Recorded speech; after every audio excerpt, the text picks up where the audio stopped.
ಬಂಧುಗಳೇ, ಇದು ರೈತ ಸಂಘದ ಸಭೆ ಬಹಳ ಗಂಭೀರವಾದ ಸಭೆ.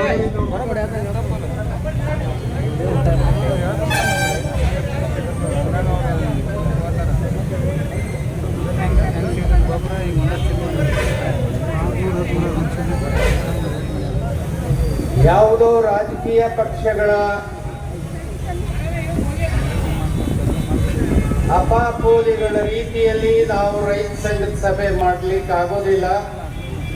ಶಿಸ್ತಿರ್ಬೇಕು, ಹೇಳೋರ್ಗೂ ಶಿಸ್ತಿರ್ಬೇಕು, ಕೇಳೋರ್ಗೂ ಶಿಸ್ತಿರ್ಬೇಕು.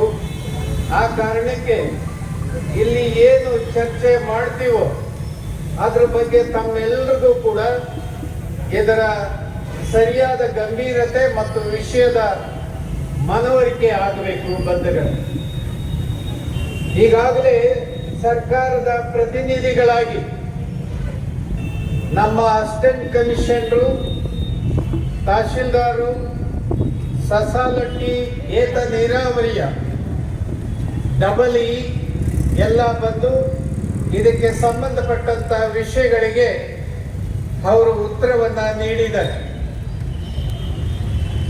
ಈಗ ನಮ್ಮ ಮುಂದೆ ಇರ್ತಕ್ಕಂಥ ಪ್ರಶ್ನೆ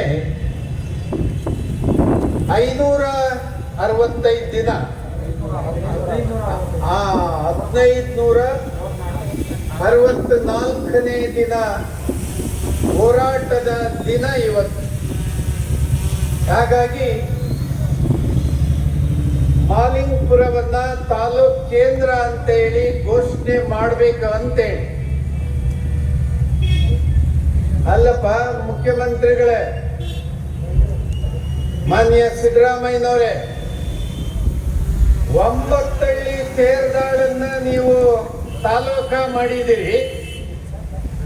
9 ಹಳ್ಳಿ ತಾನೆ?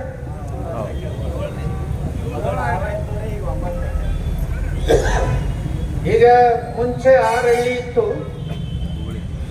ಅದಕ್ಕೆ ಈ ಕಡೆಯಿಂದ ಒಂದು 3 ಕಿತ್ತು ಅದನ್ನು 9 ಮಾಡಿ ತಾಲೂಕ್ ಕೇಂದ್ರ ಮಾಡಿದಿರಿ, ಹೌದಾ?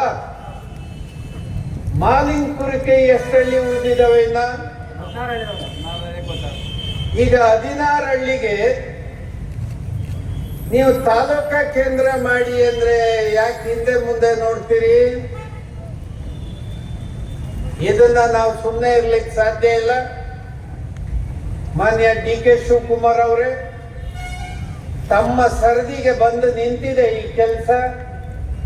ತಾವು ಘೋಷಣೆ ಮಾಡಿ ಈ ಭಾಗದ ಜನರ ಪ್ರೀತಿ ವಿಶ್ವಾಸಕ್ಕೆ ತಾವು ಪಾತ್ರ ಆಗಬೇಕು ಅಂತ ಹೇಳಿ ಡಿ.ಕೆ. ಶಿವಕುಮಾರ್ ಅವರಿಗೆ ಮನವಿ ಮಾಡ್ತಾ ಇದ್ದೀವಿ. ಮಾಡಬೇಕು ಬೇಡಪ್ಪ? ಮನವಿಯನ್ನ ಮಾಡ್ತಾ ಇದ್ದೀವಿ. ಆ ಮನವಿಯನ್ನ ಅಸಿಸ್ಟೆಂಟ್ ಕಮಿಷನರ್ ಮೂಲಕ ಮಾನ್ಯ ಮುಖ್ಯಮಂತ್ರಿ ಅವರಿಗೆ ತಲುಪಲಿಕ್ಕೆ ಪತ್ರವನ್ನ ಕಳಿಸಿದ್ದೀವಿ. ಡಿ.ಕೆ.